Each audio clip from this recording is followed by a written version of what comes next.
Hey, greetings everyone. Gleekon here again with another episode of Lore of Warcraft. We are in the final 5 chapters of the novel now. On our last episode, Vereesa has kind of gotten a medallion from Krasis, and Krasis is saying, alright, I'm going to help you rescue Ronan. I probably should have had a rescue plan for Ronan from the beginning. Alright, so stay a while and listen to this one. This is chapter 17 of The Day of the Dragon. At some point on the journey to where the orcs intended to keep him prisoner, Ronan had collapsed back into unconsciousness. Admittedly, he had been aided in great part by his guards, who had used every excuse to hit him or twist his arms agonizingly. The pain of his broken finger had seemed little compared to what they had done to him by the time he blacked out.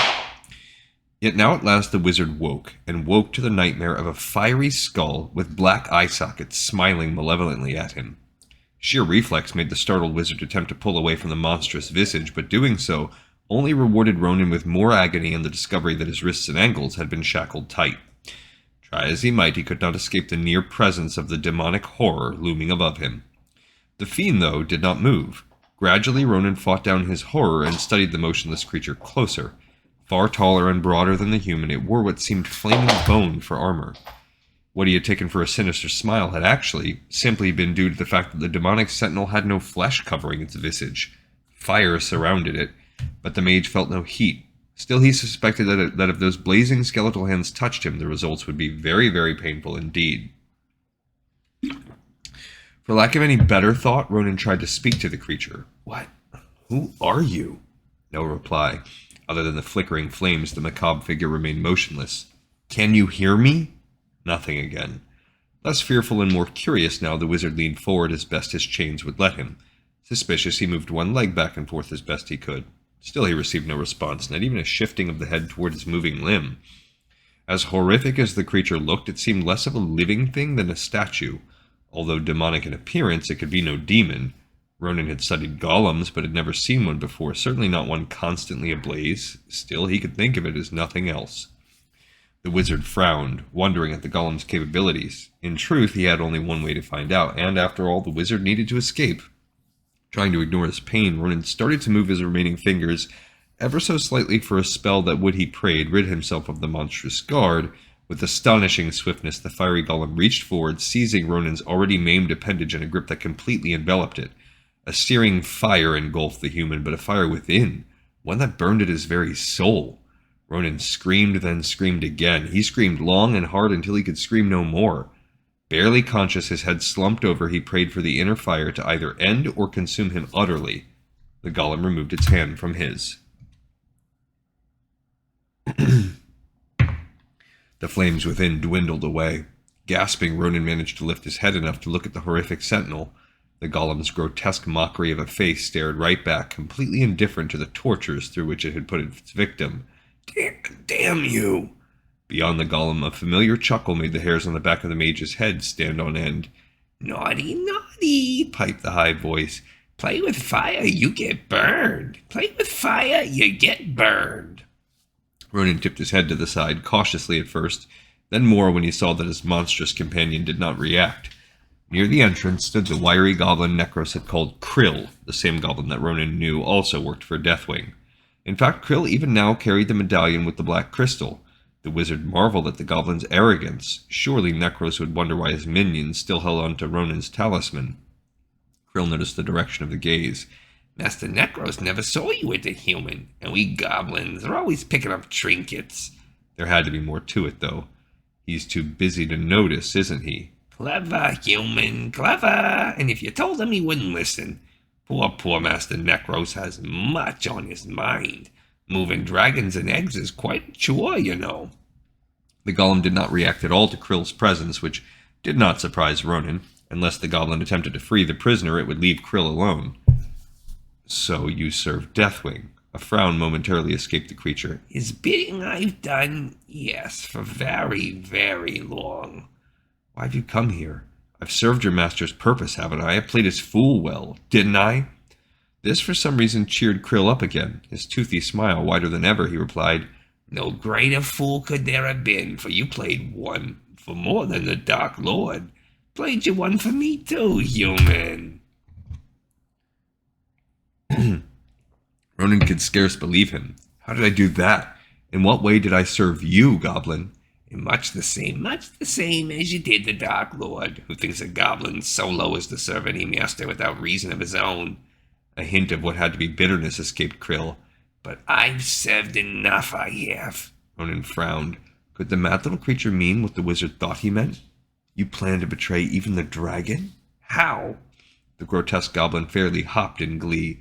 Poor Master Necros is in such a state. Dragons to move, eggs to move, and stinking orcs to march around. Little time to think if that's what others actually want him to do. Might have thought more, but now that the Alliance surely invades from the west, can't be bothered. Has to act. Has to be an orc, you know. You're not making any sense. More laughter from the goblin. You brought me this. He held up the medallion, then gave Ronan a false frown. Broken and false, so Lord Deathwing thinks. As the prisoner watched, Krill began peeling away at the stone in the center. After a few moments of effort, the gem popped out into the wiry goblin's hand.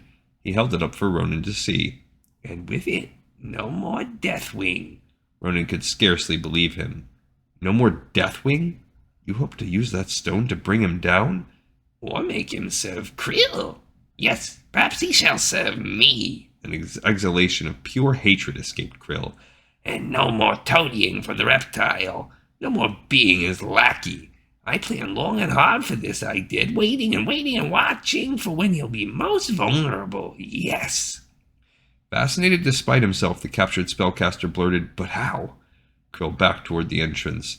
Necros will provide the way, not that he knows. And this, he tossed the stone into the air, then caught it again. It is a part of the Dark Lord, human, a scale turned to stone by his own magic. It must be so for the medallion to work. You know what it means to hold a part of a dragon. Ronan's thoughts raced. What had he once heard? To bear some bit of the greatest of the Leviathans is to have a hold on their power. But that's never been done. You need tremendous magic yourself to make it work. Where? The golem reacted to his sudden agitation. The ghoulish jaws opened and the skeletal hand started to reach for Ronan. The wizard immediately froze, not even breathing. The fiery form paused, but did not withdraw. Ronan continued to hold his breath, praying that the monstrosity would back away. Krill chuckled at his predicament. But you're busy now, human. So sorry to overstay. Wanted to tell someone of my glory. Someone will be dead soon enough, eh? The goblin hopped away. Must go. Necros will need my guidance again. Yes, he will. Ronan could hold his breath no longer. He exhaled, hoping that his hesitation had been enough. A mistake. The golem reached for him, and all thought of the traitorous little Krill vanished as the fires once more consumed Ronan from within. Darkness came all too slowly and yet in some ways too quickly for Vereesa. As Krasis had directed, she had told no one about the medallion's purpose, and at further urging from Rom had secreted it as best she could within her garments. Her travel cloak, well worn by this point, had managed to obscure it for the most part, although anyone who looked closely would have at least been able to make out the chain. Shortly after their return to the party, Rom had taken Gimel aside and spoken with him. The elf had noticed both briefly look her way. Rom evidently wanted his second to also know of Krasis' decision, and judging by the other dwarf's falling expression, Gimel had not liked it any more than his chieftain. The moment the light at the hole vanished, the dwarves began to methodically remove the stones. Vereesa saw no reason why this rock or that one had to be taken away before another, but Rom's people were adamant. She finally settled back, trying not to think of all the time wasted. As the last of the stones were removed, the wizard's voice, sounding oddly haggard at first, echoed in her head. The way is out. Is it open, Vereesa Windrunner? She had to turn away and pretend to cough in order to mumble, "Just finished. Then you may proceed. Once outside, remove the talisman from wherever it is you have hidden it. That will enable me to see what lies ahead. I will speak no more until you and the airy dwarf are out of the tunnels." As she turned back, Falstad came up to her. "You ready, my elven lady? The hill dwarves want to be rid of us quickly, seems to me." In fact, Rom stood by the entrance even now, his dimly seen form impatiently gesturing for the pair to climb out into the open. Vereesa and Falstad hurried past him, picking their way up to the widened hole as best they could. The ranger's foot slipped once, but she managed to regain her ground. Above her, the wind beckoned her on. She had no love for the underworld and hoped that circumstances would not send her back there soon. Falstad, who had reached the top first, now extended a strong hand to help her up. With easy effort, he lifted her high, then set her standing next to him. The instant the two exited, the dwarves began filling up the hole. It dwindled rapidly inside, even as Vereesa got her bearings. "So what do we do now?" asked Falstad. "Climb up that?" He indicated the base of the mountain, even in the dark of night, clearly a sheer rock face for the first several hundred feet up. Try as she might, the elf could not see any immediate opening, which puzzled her. Rom had led her to believe that they would see it almost immediately.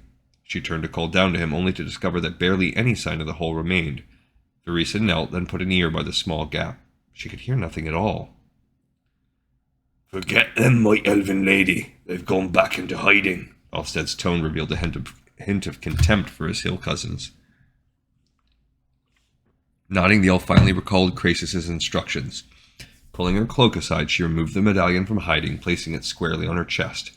Vereesa assumed that the wizard would be able to see in the dark, else he would be of little aid to them now. "What's that?"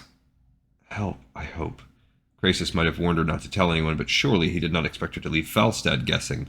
The dwarf might think her mad if she started talking to herself. "Everything is quite visible," the wizard announced, causing her to start. "Thank you." "What's wrong? Why did you jump?" Falstad, you know that the Kirin Tor sent Ronan on a mission?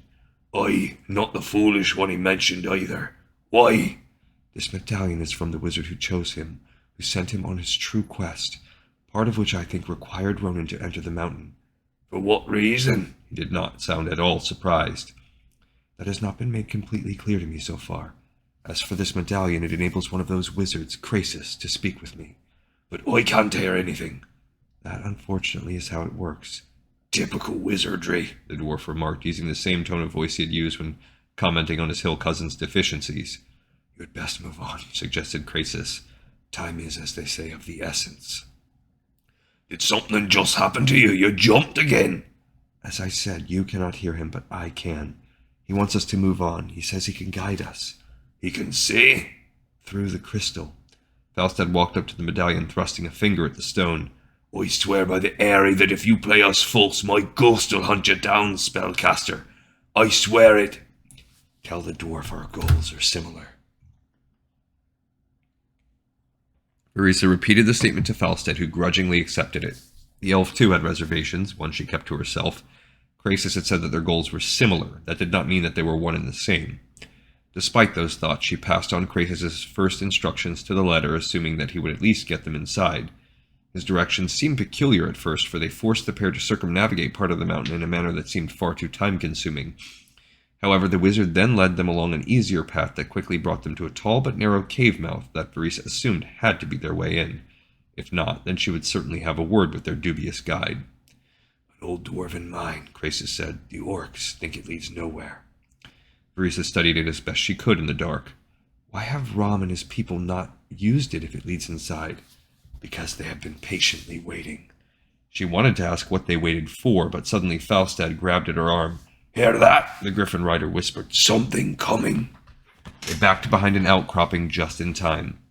A fearsome shape strode purposely toward the area of the cave, hissing as it came. Vereesa noted a draconic head peering around, red orbs faintly glowing in the night. "And there's an even better reason why they've not used that way before," Falstad muttered. "Knew it was too good to be true." The dragon's head stiffened. The beast turned toward the general direction of the two. You must remain silent. A dragon's ears can be very sharp. The elf did not bother to relay that unnecessary knowledge. Gripping her sword, she watched as the behemoth took a few steps toward where they hid. Not nearly so great in size as Deathwing, but nonetheless large enough to dispatch her and Falstad with ease. Wings suddenly stretched behind the beast, wings that with her night vision the ranger could see had developed malformed. Small wonder this dragon acted as guard dog for the orcs. And where was its handler, for that matter? The orcs never left a dragon alone, even one cursed never to fly. A barked command quickly answered that question. From far behind the beast came a floating torch that gradually revealed itself to be in the hand of a hulking orc. In his other hand he carried a sword nearly as long as Vereesa. The guard yelled something to the dragon, who hissed furiously. The orc repeated his order. Slowly the beast began to turn from where the pair hid. Vereesa held her breath, hoping that the warrior and his hound would hurry off. At that moment the gem in the medallion suddenly flared so bright it lit up the entire area around the outcropping. "Smother that," Falstad whispered. The ranger tried, but it was already too late. Not only did the dragon turn back, but this time the orc reacted too.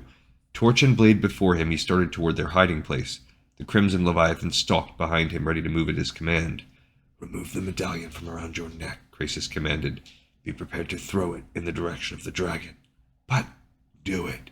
Quickly removing the talisman, Vereesa readied it in her hand. Falstad glanced at his companion, but held his tongue.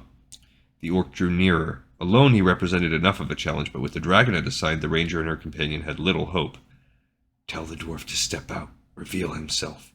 "He wants you to go out there, Falstad," she muttered, not sure why she even bothered to tell the dwarf such folly. "Would he prefer I walk into the mouth of the dragon, or just lie down in front of the beast and let it gnaw on me at its leisure? There is little time." Again she repeated the wizard's words. Falstad blinked, took a deep breath, and nodded. Stormhammer ready, he slipped around Vereesa and past the protection of the rocks. The dragon roared. The orc grunted, tusked mouth widening in an anticipatory grin. "Dwarf," he growled. "Good. Was getting bored out here. You'll make good sport before you're fed to Zaraz here. He's been feeling hungry." "'Tis you and yours will make for good sport, pigface. I was getting a little cool out here. Crushing in your thick skull will warm my bones up all right." Both orc and beast advanced. "Throw the talisman at the dragon now. Be certain it lands near the vicinity of his mouth." The command sounded so absurd that at first Vereesa doubted that she had heard correctly. Then it occurred to her that perhaps Krasis could cast a spell through the medallion, one that would at least incapacitate the savage creature. "Throw it now, before your friend loses his life."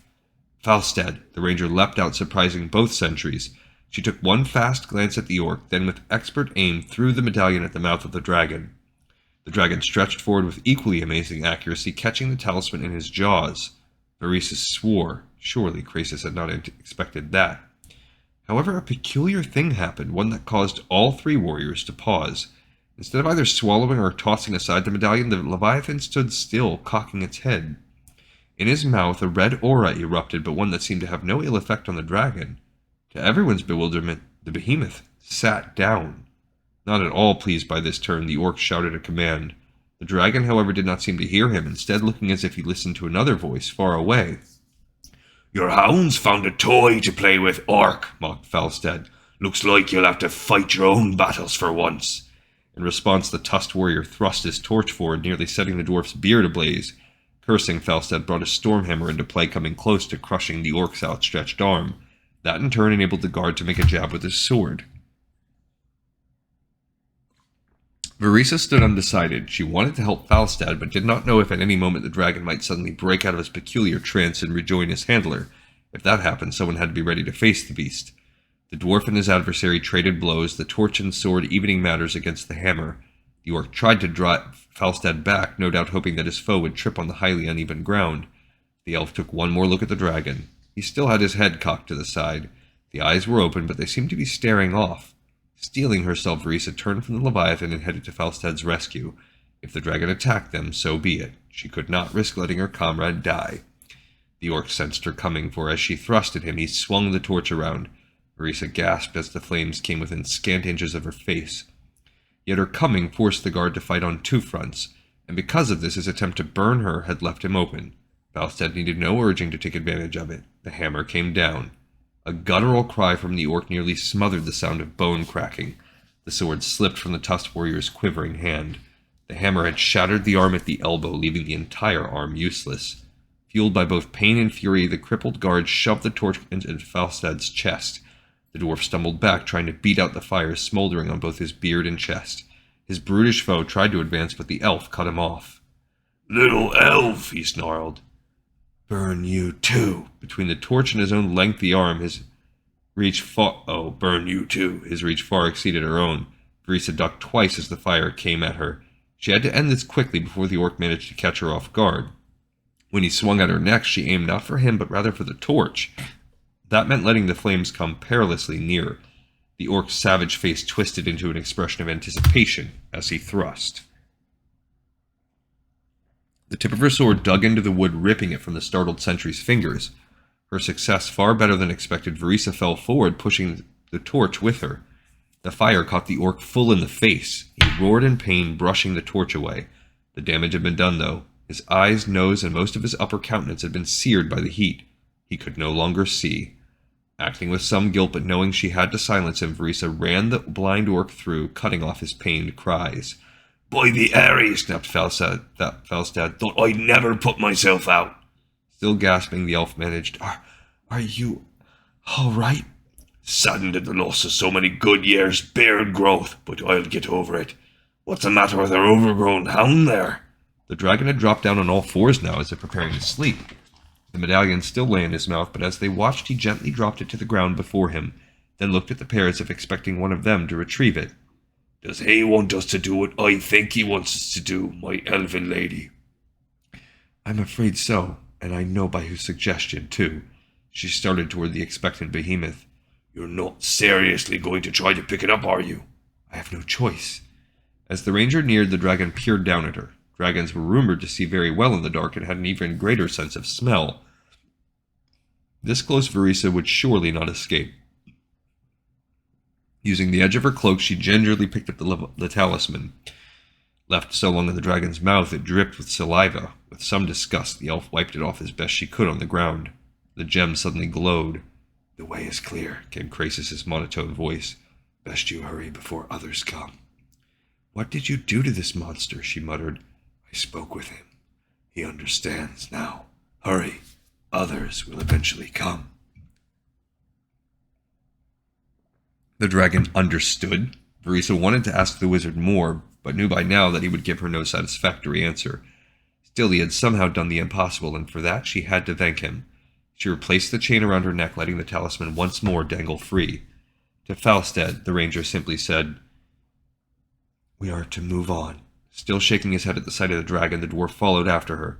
Krasus remained true to his word. He guided them through the abandoned mine, leading them at last down a passage that Vereesa would have never thought led the way into the mountain fortress. It forced the pair to climb a tight and quite precarious side passage, but at last they entered the upper level of a fairly spacious underground cavern, a cavern filled with scurrying orcs. From the ledge on which they crouched, they could see the fearsome warriors packing away material and filling wagons. On one side, a handler put a young dragon through the paces, while a second handler looked to be preparing for imminent departure. "Looks as if they're all planning to leave." It seemed so to her as well. She leaned over for a better look. It worked. Krasus had spoken, but Vereesa knew immediately from his tone that his words had only been meant for himself. Likely he did not even know that he had said anything out loud. Had he planned somehow to make the orcs depart Grim Batol? Despite her surprise at the wizard's handling of the dragon, the elf doubted that he could have this much influence. The one dragon readied for flight suddenly moved toward the main mouth of the cavern. His handler finished strapping himself in and readied for flight. Unlike in combat, this dragon was laden with supplies. She leaned back again, thinking. While in many ways the abandoning of Grim Batol meant great things to the Alliance, it left too many questions and more than a few worries. What need would the orcs have for Ronin if they departed here? Surely they would not bother to bring an enemy wizard along. And then, did they really intend to move all the dragons? She had waited for Krasus to give them their next steps, but the wizard remained silent, eerily silent. Vereesa looked around, trying to decide by which path they might quickest find where Ronin was being held, assuming all along that he had not already been slain. Falstad put a hand on her shoulder. "Down there! See him!" She followed his gaze and saw the goblin. He scurried along another cavern ledge, heading for an opening far to their left. "'Tis Krill, can be no other." The elf, too, felt certain of it. He knows his way around here well, it seems. Aye, that's why he led us to their allies, the trolls. But why had the goblin not let them be captured by the orcs? Why turn them over instead of them to the murderous trolls? Surely the orcs would have been interested in questioning the pair. Enough wondering. She had an idea. Krasus, can you show us how to get down to where that goblin is heading? No voice echoed in her head. Krasus? What's wrong? The wizard seems not to be responding. Falstad snorted. So we're on our own? For now, it seems. She straightened. The ledge over there. It should take us where we want to go. The orcs would want the tunnels to be fairly consistent. So we go on without the wizard. Good. I like that better. Vereesa nodded, grimly. Yes, we go on without the wizard, but not our little friend Krill. All right, so they go deeper in to Grim Batol here and get closer and closer to hopefully reuniting with Ronin. We got this episode in the pipe, 5x5. We got about 4 chapters left of the novel. Thank you everyone so much for watching. I appreciate you, and I hope you enjoyed it. See you next time on Lore of Warcraft.